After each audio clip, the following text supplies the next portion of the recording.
Code 3, it's red.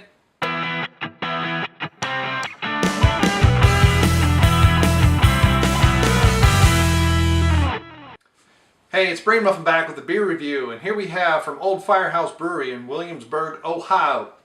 We have Code 3, Cincinnati's Red Ale. So Cincinnati Reds is a team, baseball team here in Cincinnati, and it says Cincinnati apostrophe S, Red Ale. So I suspect this is going to be a nice amber color.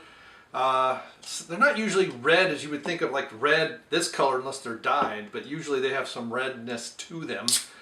Sometimes they're, wow, this is really foamy. And I did not shake this up. This is bizarre. This is pretty much straight out of the refrigerator too. Wow.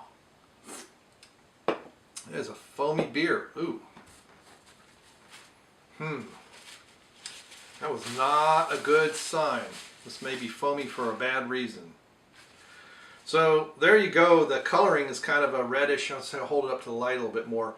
Kind of as you can see, it has a red tint to the kind of gold coloring. Ooh, this may be infected.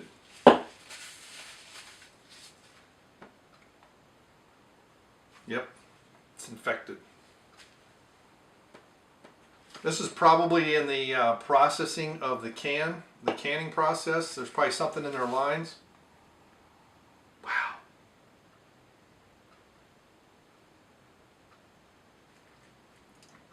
Kind of has a plasticky smell to it. I forget which one that is.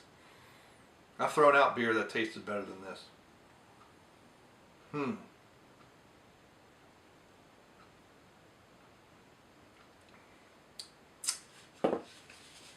Oh. Wow. Ooh.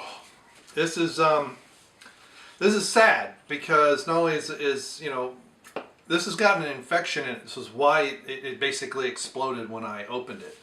I've had some bottles do that on me on my own homebrew, and basically when it does that, sometimes it's isolated to a few bottles. Sometimes it's an entire line. I've never had all my bottles explode on me, but I have had people say that they've exploded on them.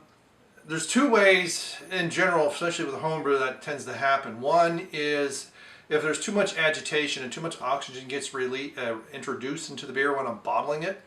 What it can happen is the yeast can become active again, and you get this big explosion, but the beer itself is still okay. Another one is you get as an infection. Now sometimes it just keeps bubbling and bubbling and bubbling and bubbling. So there's some sours that'll happen too, because the bacteria that they've put in there to make them sour just keeps getting active even when the bottle. I've seen this in a lot of corked bottles where there's enough pressure to hold it, and it's not like it's just shooting up, it just foams like crazy, kind of like that one started to. But this one, yeah, I mean, this has got it's very flat. It's almost like this plasticky hose kind of smell, almost rubber band, Band-Aid kind of smell. Ugh, this is like 2 or 3 different things going on at once. You can see how foamy it gets. I mean, it's got a beautiful color, nice head on it, but it's just horrible. I mean, it's just ugh. I don't know if this happened when it was canned. It could have been the can itself. You got to get these things pretty sterile. When I do bottling, I mean, I do all kinds of things to try and get the cleansing as much as possible. It shouldn't keep foaming like that. It definitely has some infections. Now, if you didn't mind the off flavors and smells, it's okay to drink this. This is not like, you know, it's not gonna make you sick. But it's not that. I mean, you see now, you can really see the nice reddish color. It's a deep reddish gold. Man, that's just a shame. I really would like to try this beer. There's no can, nothing on the can on here, so I don't know how long it's been sitting. I got this at Jungle Jim's, but the thing about this is I've had several cans now from Jungle Jim's that were old or infected. And I'm not saying it's Jungle Jim's fault. I'm just saying, it's just an observation. I will send a message to Ed and say, hey man, I just noticed that I've got cans that explode. I've got cans that have infections. I've got cans that are old. canning, this is where canning of craft beer, I'm still not sold that this is a good idea. I like that the prices tend to be lower than what we do for bottles, but the flavors and especially the more intricate flavors and the frailty of the craft beer, so that you get what you're trying to, it's very delicate. And cans just so often they're not, I'm just unimpressed with it. Just Mad Tree and some Listerman, and at least locally Mad Tree has been the exception. Some of the Christian Moorline stuff I've had has been okay, but I prefer the bottles.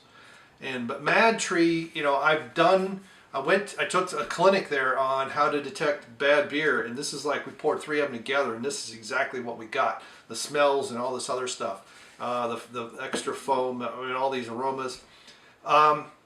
But they're really, really big sticklers on it, and it's easy for anything to get into the line and spoil the beer, unfortunately. But I'm not going to rate this one, because I'm not going to say, hey, this is bad. I'm going to put this out on the YouTube channel more as a PSA of what can happen. I'm going to have to get a new one of these sometime, and I'll have to just say, hey Ed, you've got some bad beer sitting on your shelves, or I'm just completely unlucky. I don't know. So thanks for stopping by. Thanks for clicking like. Thanks for sharing. I'm sorry this was not a review. I'd hoped this was a review. We'll get some fresher Code 3 and we'll try it again. Thank you very much. Goodbye.